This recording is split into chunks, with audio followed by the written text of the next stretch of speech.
আসসালামু আলাইকুম, কেমন আছেন সবাই? আশা করি সবাই ভালো আছেন। আজকে কয়েকদিন পর একটা ভিডিও নিয়ে আপনাদের সামনে হাজির হলাম। আমি বাসায় ছিলাম না, আপনাদের বলেছি। অনেকে অনেক কমেন্ট করেছেন কেন ভিডিও দিচ্ছি না। আমি যেখানে ছিলাম সেখানে নেটওয়ার্কের একটু সমস্যা ছিল, সেজন্য কারো ভিডিও দেখতেও পারিনি। আমি ভিডিও যে আপলোড করব সেটাও দেওয়া হয়নি। আর আজকে 5 দিন পর আমি বাসায় এসে আমার গাছগুলো দেখে আমি কিন্তু খুবই খুশি। মানে এরকমটা ভাবিনি এত সুন্দর সতেজ থাকবে গাছগুলো। আমি যাওয়ার পরে 2 দিন বৃষ্টি হয়েছে, সেজন্যই গাছগুলো এত সুন্দর আছে।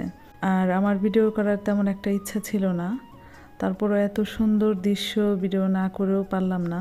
দেখতে পাচ্ছেন পুর্তুলিকা ফুলগুলো একদম বাগানটা আলোকিত করে রাখছে। ভাবলাম আপনাদের সাথে একটু শেয়ার করি। আর প্রতিটা গাছই খুব সুন্দর হয়ে আছে। এর আগে যখন আমি আমার বাবার বাড়ি যাই ছোট বোনের বিয়ের উদ্দেশ্যে, তখন কিন্তু গাছগুলো তেমন একটা ভালো ছিল না, প্রতিটা গাছই একদম মরা মরা অবস্থায় ছিল। সেজন্য যদি আমি কোথাও যাই খুব চিন্তা করি গাছগুলোর জন্য। আর যেহেতু বৃষ্টি হয়েছে সেজন্য গাছগুলো কিন্তু খুবই সুন্দর আছে। ভাবলাম একটু ভিডিও করি, আপনাদের সাথে শেয়ার করি।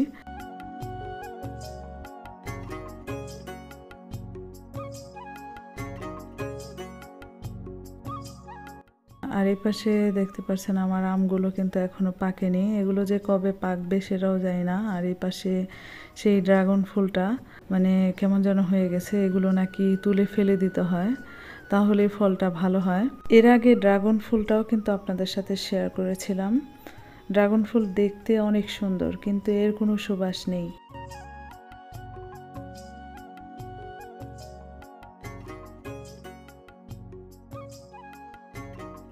আর এর পাশে কলমি শাকগুলো কিন্তু একা একাই হয়েছে।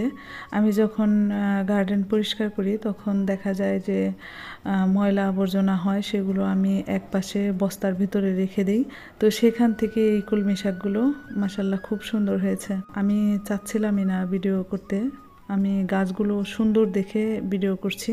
আর ইউটিউবে হয়তো সেই আগের মতো নিয়মিত থাকতে পারবো না, কারণ ইউটিউবকে আমি অনেক সময় দিয়েছি, 3 বছর পার করে ফেলেছি। তো সেরকম কোনো অগ্রগতি হচ্ছে না আমার চ্যানেলের, সেজন্য আমি ইউটিউব থেকে দূরে সরে যাব আস্তে আস্তে। যেহেতু ইউটিউবের মায়ায় পড়ে গেছি, অত সহজেও তো ছাড়তে পারবো না, আস্তে আস্তে ছেড়ে চলে যাব আর কি, একটু একটু করে দূরে চলে যাব।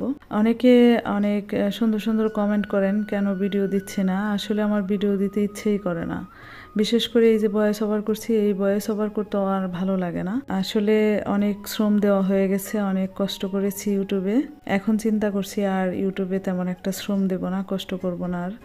যদিও ভিডিও আপলোড দেই, ছোট ছোট ভিডিও আপলোড দেব, যেরকম 4 মিনিট 5 মিনিট এরকম ভিডিও আপলোড দেব, এর বেশি বড় ভিডিও হয়তো আপলোড দেওয়া হবে না। আপনারা তো জানেন, যারা ব্লগ ভিডিও তৈরি করেন তারা তো জানেন যে যদি রেগুলার মেনটেন করতে হয় তাহলে কিন্তু প্রতিদিনই ভিডিও করতে হবে, কিছু না কিছু ভিডিও করতে হবে, প্রতিদিন এডিট করতে হবে, সবসময় মোবাইল আর কি হাতে রাখতেই হবে, তাহলে ইউটিউবে অ্যাক্টিভ থাকা যাবে আর কি।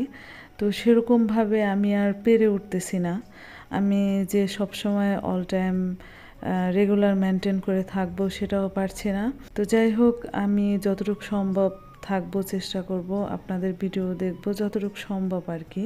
আর সব থেকে বড় কথা, ইউটিউবে অনেক শ্রম দেওয়া হয়ে গেছে, অনেক কষ্ট করেছে, কিন্তু তার প্রতিফল কিন্তু আমি এখনো পাইনি। তারপরেও আমার কিছু প্রিয় ভিউয়ার্সদের জন্য আমার ভিডিও আপলোড করা, তারা কিন্তু আমার ভিডিওর অপেক্ষায় থাকে।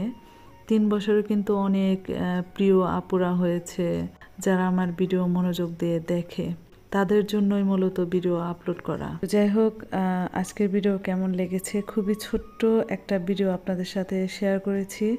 অবশ্যই কমেন্ট সেকশনে জানাবেন আপনাদের কাছে কেমন লাগলো। ফেরার পথে কিছু ফল এনেছি, সেগুলোই দেখাচ্ছিলাম। বিশেষ করে এই যে তালের শ্বাস আমার কাছে ভীষণ ভালো লাগে, সেজন্যই নিয়ে আসা। যাই হোক, আজকের ভিডিও এ পর্যন্তই। যারা ভিডিওর এ পর্যন্ত ছিলেন তাদেরকে অসংখ্য ধন্যবাদ। আগামী ভিডিও দেখার আমন্ত্রণ জানিয়ে আজকের মতো বিদায় নিচ্ছি।